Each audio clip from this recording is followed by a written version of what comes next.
Lá vem a professora com Esfinge de Gizé, a guardiã do eterno. As esfinges são criaturas mitológicas com uma longa história que remonta a diversas culturas antigas ao redor do mundo. Representadas como seres com corpo de leão, cabeça humana ou animal, às vezes aladas, desempenham diferentes papéis e, dependendo do contexto, são consideradas benevolentes ou malévolas.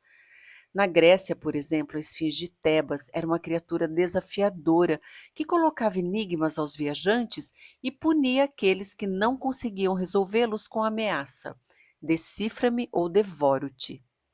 No Antigo Egito estavam ligadas à religião, consideradas como protetoras e guardiãs de templos e tumbas reais. A palavra esfinge é de origem grega e significa estrangular ou apertar. No Egito eram chamadas de Shezep-Anki, que significa vivo ou vital. A grande esfinge de Gizé, que é a região em torno do Cairo, é uma das mais antigas do mundo. Localizada próxima às grandes pirâmides de Kelpis, Kefren e Miquerinos, tem 20 metros de altura e 73 metros de comprimento, sendo o maior monolito do planeta. Pela proporção das sombras das pessoas, dá para a gente ter uma ideia das dimensões da criança, né? Sua construção convencionalmente atribuída ao faraó Quefren, que reinou por volta de 2500 a.C., mas há controvérsias.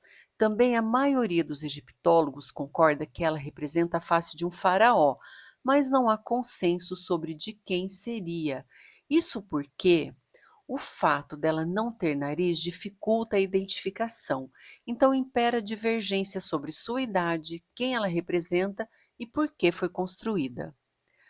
Quando Napoleão Bonaparte invadiu o Egito no século XVIII, ficou impressionado com o que encontrou.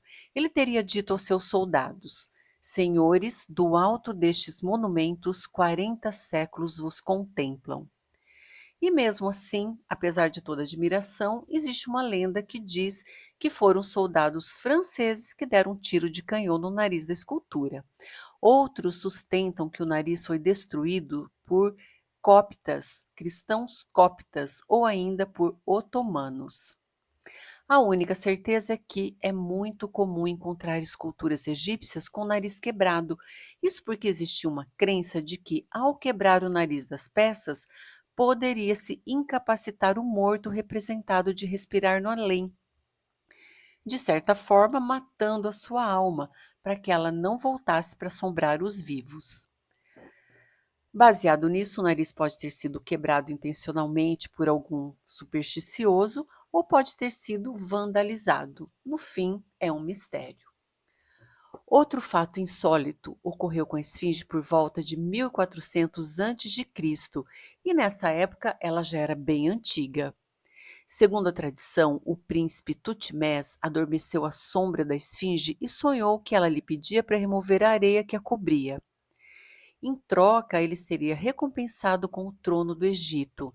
Ele levou o sonho a sério, retirou a areia e tornou-se o faraó da 18ª dinastia.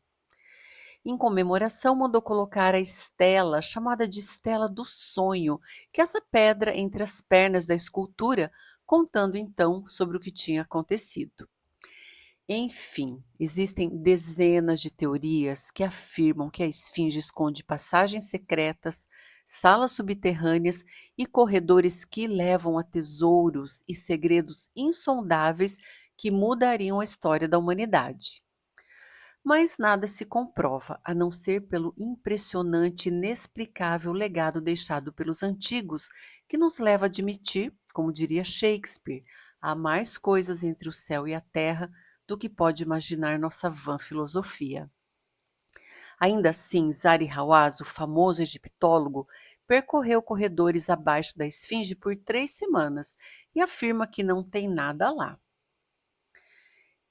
Então, são duas versões, a oficial e outra que corre paralela. Enquanto isso, a esfinge segue como guardiã do tempo, do eterno e dos segredos do Egito. Pessoal, espero que vocês tenham gostado. Se gostaram, deixe seu like, inscrevam-se no canal. Um abraço, que lá vai, professora.